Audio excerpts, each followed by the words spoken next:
একবার চিন্তা করুন, আপনার টাকা যে আর্থিক প্রতিষ্ঠানে জমা আছে সেটিকে যদি হঠাৎ বাংলাদেশ ব্যাংক অকার্যকর ঘোষণা করে তাহলে কি হবে? আরও বড় প্রশ্ন, এরপর কি প্রতিষ্ঠানটি বন্ধ হয়ে যাবে, নাকি গ্রাহকের টাকা ফেরত পাওয়ার নতুন কোনো পথ খুলবে? বাংলাদেশ ব্যাংক এবার এমনই একটি সিদ্ধান্ত নিয়েছে।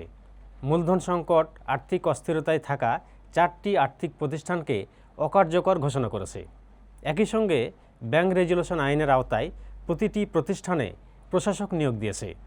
প্রতিষ্ঠানগুলো হলো Aviva Finance, Far East Finance and Investment, FAS Finance and Investment এবং International Leasing and Financial Services. কিন্তু প্রশ্ন হলো, এত বড় সিদ্ধান্ত কেন? বাংলাদেশ ব্যাংক বলছে, দীর্ঘদিনের ঋণখেলাপি, তীব্র তারল্য সংকট, মূলধন ঘাটতি এবং গ্রাহকের আমানত ও অন্যান্য দায় পরিশোধে ধারাবাহিক ব্যর্থতার কারণেই এই প্রতিষ্ঠানগুলোকে অকার্যকর ঘোষণা করা হয়েছে। এখন থেকে এসব প্রতিষ্ঠানের পরিচালনা পর্ষদের পরিবর্তে বাংলাদেশ ব্যাংকের নিয়োগ দেওয়া প্রশাসকরাই সার্বিক কার্যক্রম পরিচালনা করবেন। এখন গুরুত্বপূর্ণ প্রশ্ন, এই পদক্ষেপে গ্রাহকদের কি হবে? আটকে থাকা টাকা ফেরত পাওয়ার সম্ভাবনা তৈরি হবে, নাকি সামনে আরও অপেক্ষা করছে বড় কোনো সিদ্ধান্ত? তবে এখনও পর্যন্ত জানা গেছে, প্রশাসক দল আনুষ্ঠানিকভাবে দায়িত্ব গ্রহণ করবে, তারপর আমানতের দাবি জমা হবে এবং টাকা তোলার সংক্রান্ত বিজ্ঞপ্তি প্রকাশ করবে।